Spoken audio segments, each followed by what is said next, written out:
The tweet heard around the world, and the Cubs win again. We talk about it all right now. You are Locked On Cubs, your daily Chicago Cubs podcast. Part of the Locked On Podcast Network, your team every day.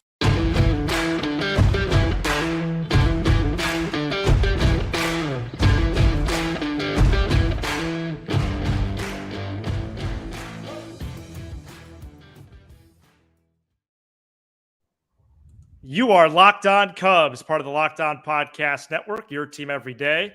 Alongside Sam Olber, I'm Matt Cozy. Please support the show and be a part of the Locked On Cubs community by following on all audio platforms. And you can watch, subscribe, and leave a comment on YouTube. Thanks so much for making us your first listen. Sam and I are lifelong fans, taking our passion into discussion with you on all things Cubs. Today's episode is presented by Game Time.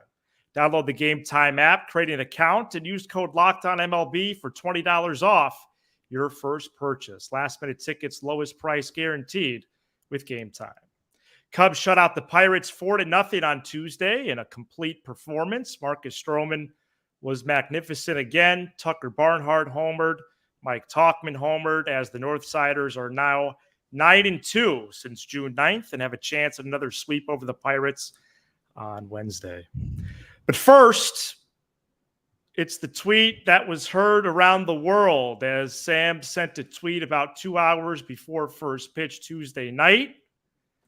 And we're going to put it up on the screen, and then he is going to explain that to us. If Tucker Barnhart hits a homer today, I will give anyone who retweets this 2 Cubs tickets to a game of your choice. Sam? First of all, before I get into this, we'll have to pivot from our plans. Apparently, Dansby Swanson is getting X-rays on his wrist, so that's discouraging. That's discouraging. Of breaking news. Look, I made a mistake on accident. The plan was the only thing that really frustrates me about this situation, Matt, is that I actually meant to do a giveaway. I was not trying to troll Tucker Barnhart. I was not trying to troll anyone. The tweet should have read, and I corrected myself a half a dozen times afterwards, but it was too late. I meant to say anyone who, instead of anyone, someone or one, I could have just said it in different ways. I wanted to give one person 2 tickets as a giveaway if Tucker Barnhart hit a home run. I'm bad at grammar. You know this. And so it came back to bite me. And a lot of people reached out and tweeted me and like, hey, you made a mistake. Hey, and I changed it, but it didn't matter. He hit a home run. And we're going to do a lot of those. Like, I'll say probably like at least 2 or 3 more of those giveaways through the year. I'll obviously type it correctly. I think it's fun to give back to the listeners. And the best thing I thought I could do is at least do one more winner. So, there was 274 people that retweeted it before the game, before it went viral, as you tracked for me. Yeah. So I will pick 2 people, those 274. I will give them each 2 tickets, or they'll buy 2 bleacher tickets or whatever it is, and I'll Venmo them, and we'll get that figured it out. But yeah, man, I wasn't trying to troll. I had most people were really cool about it. Some people obviously weren't. That's how it goes. It's Twitter. You can't make mistakes on Twitter. That's just, I know that, you know that. And I made one. And the worst part is I actually thought he was going to homer. And that's why I did the giveaway. It wasn't with bad intent. So it should have been a great night for us because I thought it was going to happen. He had great numbers against Oviedo. He almost hit a home run last week. You and I spoke about this before it all happened. Yeah. It wasn't a diss, or I wasn't trying to be a smart aleck. It didn't work out. And, you know, in hindsight, if I could do it all over again, I would have just deleted the tweet because I caught this 30 minutes before the game. So I would have deleted the tweet and just said, let's try that again. I'm going to pick one person who retweets this and give them 2 tickets if Tucker Barnhart hits a 2-run home run, and I would have been fine. I left it up because I don't like deleting stuff. I just think it's a bad habit. I think you can get yourself in more trouble when you delete stuff. Yeah. So it is what it is. Hopefully everyone will be easy on me and it'll blow over. I will announce those giveaways. I don't know if I said on Monday's show, the 2 people that will get 2 tickets each. But Yeah, rough night for me. And you are aware the Cubs won, right? I'm aware the Cubs won. Okay. I'm aware. We're going to talk about that in a few minutes. Can somebody just let me know the context to how they brought it off on Marquee? That'd be great. Were they rude? Were they making fun of me? Were they lighthearted? Hopefully, probably like 30 seconds. Yeah, I would just love to. And I just want to address the one thing. Like, a lot of people are, hey, lesson learned. There's no lesson to be learned. The only lesson is to just be smarter about the way I type things out. I wanted to do the giveaway. Right. I wanted somebody to win. So Sam and I had a conversation, I think it was 2 conversations, one for sure, before the game on the phone as you were driving home from work about 5:30, 5:45, and completely aware of what was going on and the typo, and also that Barnhart had a 1 career homer against Oviedo, almost hit one last week. Right. And that, oh my gosh, if he hits one, that's gonna blow up. So we anticipated. Right. Yeah, no, it was a very smart call. It wasn't, and it stinks because if it was anyone but Barnhart, people would have got it. But because it's a guy that hasn't homered yet and has really struggled, they're not going to get it. But it is what it is, man. I don't want to spend any more time on it. I don't want to take over the show with it. I made a grammatical error. It was on me. It was on nobody else. I'll take it for a couple days. Well, and I think many people like me didn't catch the word choice. Yeah, most people thought you meant one person would be chosen. You are being hard on yourself, which is, part of who you are and caring. I do hope that as we sign off tonight, that you give yourself some grace, and I think you've handled it well, not only with offering more tickets, but you handled it well by even sending out a video within 10, 20 minutes of Barnhart actually hitting a home run. So, right. That proved to actually be a big part of this game. Yep. And we're going to talk about it coming up next. Today's episode is presented by Game Time. If I could find the overlay, that'd be good. Here it is. It's a rough night for us, dude. Yeah. Buying tickets to your favorite event shouldn't be stressful. Game Time is the fast and easy way to buy tickets for all the sports, music, comedy, and theater near you, including the Fall Out Boy concert, which I'll be in attendance for on Wednesday night. With killer deals on last-minute tickets and their best price guarantee, you can stop stressing over the tickets and start getting hyped for the fun you'll have.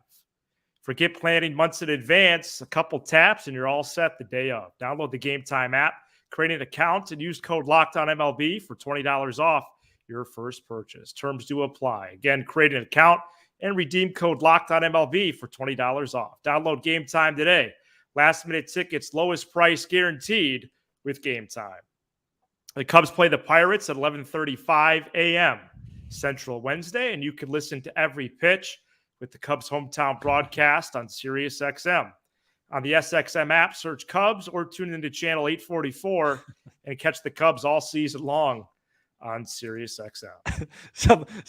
Somebody said, hey, because I messed up, you should make me go to Fall Out Boy tomorrow. Yeah. No chance. That's your penalty? Yeah, no shot. Oh, geez. Cubs won 4-0 on Tuesday to already win the series. We'll talk about the sweep opportunity in a minute. Marcus Stroman, outstanding again. 7 shutout innings, 5 hits, 1 walk, 5 strikeouts. ERA down to 2.28. Mark Leiter Jr. and Adbert Alzolay toss a perfect 8th and 9th, respectively. And Tucker Barnhart's home run set the tone for really the entire game. Oviedo was missing bats up to that point, and Barnhart connected for his no-doubt homer. And, perhaps Sam is the reason the Cubs catcher hit a big fly. Cody Bellinger and Seiya Suzuki each tallied a sac fly, and Mike Tauchman added a solo home run late. Ian Happ also had a multi-hit game in this one. Cubs really are rolling. It's 12-0 right now in the series. Runs. You really love the rundowns, man. Yeah. You're like glowing when you do them. Right. Hey, Tucker, if you're watching this, man, I didn't mean any harm by it. I thought you were going to homer. Nice swing of the bat. I actually didn't get a chance to watch much of this. I was having some app issues on my Fire Stick. Oh, geez. Yeah, no, for the entire game. So, yeah, right. Look, I don't know how we could talk about anything besides Stroman. Unreal. It's to the point where I'm almost skeptical why he's not a heavier. I was just talking to a friend of mine. Why he's not a heavier favorite for Cy Young. I think he's like 6th or 7th right now. He would easily start the All-Star game, right? No, and so the reason he made a good point. This isn't my point, it's his. Is maybe the books think he could get traded. That's why, because if he gets traded, he can't win. Yeah. But he's dominating, and he's not even last start, he gave up 2 runs. He gave up 0 hard contact. I didn't watch, like I said, a ton of the game. I was following it. Had a couple jams, got out of them. But I don't think he gave up a lot of hard contact. No, not at all. No, and I know this isn't a world-beating Pirate lineup. I mean, yikes! But right, the lineup's future. He is. Hat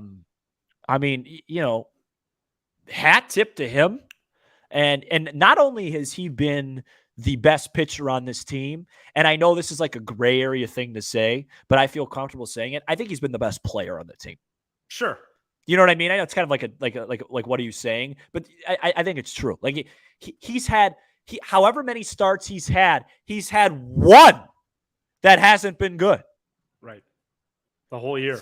So it's getting to a point where he's near dominant every time too. What happened to Dansby? He got hit by a pitch, right? Got hit by a pitch, yeah. Yeah. So my guess, I think he played the rest of the game. Yeah, my guess with him will be you give him a day off tomorrow, and then he gets the 2 days. 100%. I'm not as long as X-ray and X-rays usually are these on negative, because if you have a break in your wrist, you usually can't swing for the rest of the however long. So. Rest of the contest, yeah. So, Stroman. So it's interesting about the books maybe thinking about a trade, because I don't know how that would work if he gets traded to the NL. I think, all the numbers carry over or whatnot. And the other thing is the All-Star game. There's other really excellent pitchers in the National League, but I think Stroman would be the front runner for that. And the Cubs now are taking advantage of a pitcher that's having literally an All-Star type campaign, a Cy Young type campaign. And so it's great to see. And he's been an excellent teammate this year. On the homestand, he was up and out of the dugout all the time when the Cubs were scoring all their runs and things like that. So it's just been exciting to watch him really break out with the Cubs and just be comfortable and kind of be himself. And the Pirates, especially with Brian Reynolds out on Tuesday, not a lot of oomph in their lineup, but Stroman did what he needed to do. That was really exciting to see. And the offense did enough. They did enough. They did a nice job.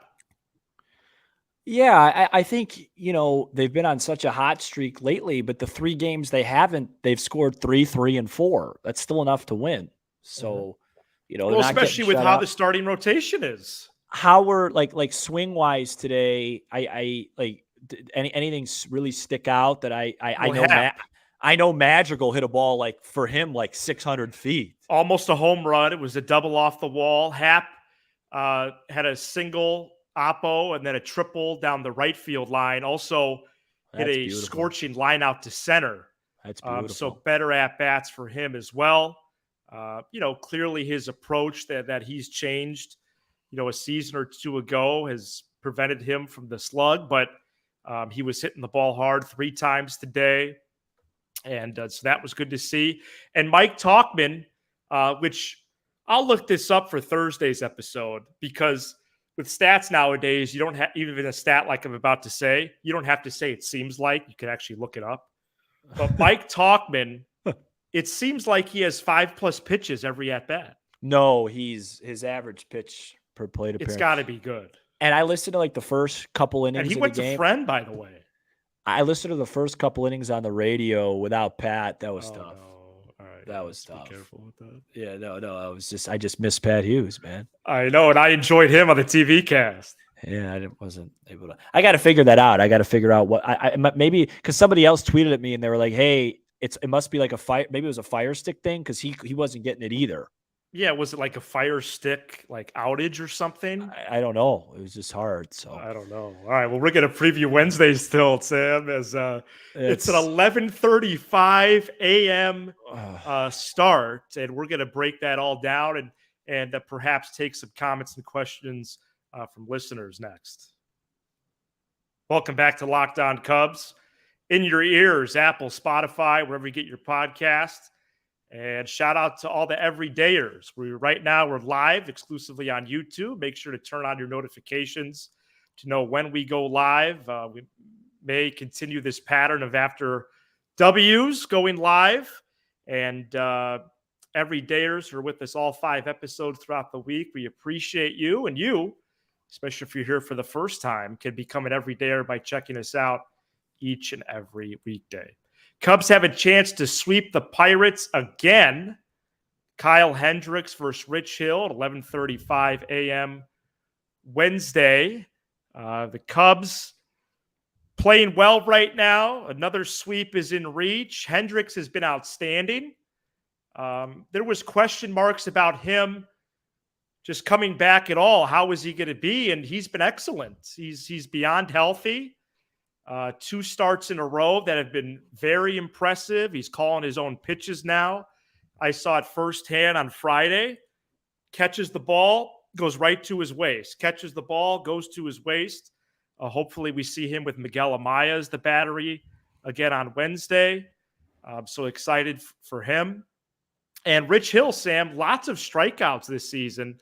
Yeah. 72 punch outs and 77 in a third, but has a 4.31 ERA and a 1.40 whip. The Cubs bullpen is pretty fresh, and the roster is pretty fresh. Plus, there's 2 days off before the next game on Saturday in London. So, Sam, Cubs with another great opportunity Wednesday to possibly get the brooms out. Yeah, I'm looking, as you said, because for whatever reason, I have it right in front of me. Here it is. Okay, so Kyle, 14 starts at PNC, very solid, 3.72. Okay. I remember, for whatever reason, I remember him having a couple rough ones there, but according to the numbers, he's pretty much Kyle Hendricks there. Right. Yeah, I mean, this is one of those games. It's an early game. You just want to. You have 2 days off. You have to talk about the 2 days off. I think so. Yeah. It's getaway day and you're going out of the country, but you don't have to play till Saturday. Lock in, use whoever you got to use, and if you could finish the job. I mean, I'm thrilled with 2 out of 3. I was a little nervous about this series, so I'm thrilled about it. But Pittsburgh is one of those teams right now. They're I don't know what the metaphor is, but they're really struggling. And this is the type of game that a team that's really struggling, you got to just go early, pounce on them early. Don't give them any life. And if you can find a way to sweep, I know Cincinnati won today. I know Milwaukee's winning. And I'm really a believer in this sentiment of let's get back to 500 and then worry about everybody else. For sure. I just don't think it's fun. That's becoming more clear now. Yeah, like let's get to 500 and then see what everybody else is doing. Because here's one thing I feel pretty good about. And Lord knows I'm not going to make any big statements, but I feel pretty good that the winner of this division will be over 500. And so let's get to 500 first. I don't know if it's going to be by much, though. Yeah, it might be 83, might be 82, see. Maybe 84. But I do feel like that. So let's get to 500, and then we'll take the Cincinnati deep dive and the Milwaukee deep dive and et cetera, et cetera. But if they could sweep this series on Wednesday, what that would do, that would be 2 out of 3. And by the way, don't sleep on that 2 out of 3 in San Francisco. They're playing as well as anybody in baseball right now. No, when I talk about the Cubs, I always backdate it to that first game, 9-2 since June 9th. Because that series, that on paper, it's like, oh, yeah, San Francisco's okay. Since then, they're the best team in the world outside of Cincy. Yeah, they surpassed the Dodgers, right? They swept the Dodgers at Chavez Ravine. They swept them away. And then last night, Yastrzemski hit a ball into the cove for a walk-off dinger. Oh, what a call by John. Yeah. Adios, pelota. And then they got Dwayne Kuiper, another should be Hall of Famer. Side, yeah, is he in the Hall of Fame yet? I'm sure, right? Yeah. It is high. It is far. It is. I mean, those calls. Out of here. Yeah. Goosebumps. Yeah, wow, what a litany of broadcasters over there. The Giants are like the Mount Rushmore of broadcast. No kidding. That's really fun. Apparently, and I missed this, Hughes and John Miller linked up in Frisco for an inning or two. Oh, I missed that too. Yeah. On the radio side, I'm sure. Well, of course. Well, yeah, so wow, yeah. I didn't realize it probably wasn't television. No, I'm sorry. I shouldn't be correcting anybody tonight. Right. Yeah, proofread what you're going to say next. Yeah. No. All right. So I might take like a month off. Okay. So yeah, I like what you're dishing out there in terms of, okay, what's the Cubs' goals and kind of doing the scoreboard watching, standings watching. I think the Cubs really can't do that because they were 10 games under 500. You built your own hole, and prior to the San Fran series, they were 10 games under. That's a lot. The Reds continue to win. So control what you can control. 500. And they're certainly doing this now, and I think that is a good marker, that 500 marker for sure. Really excited because Kyle Hendricks is not going to be bothered by an early start after the night game. He's going to be locked in. He's going to be ready to go. Well, he's sleeping as we speak. And if they win, I believe we're both going to be near our devices where we may go live again, folks. Oh, really? That's breaking news to me. But I'll make it work. Before we sign off here, want to put out a call to all our Locked On Cubs listeners in the United Kingdom. Last month, we had triple-digit downloads in the UK.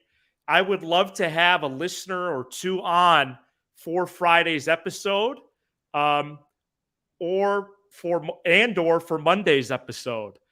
So either previewing into the London series or exiting it.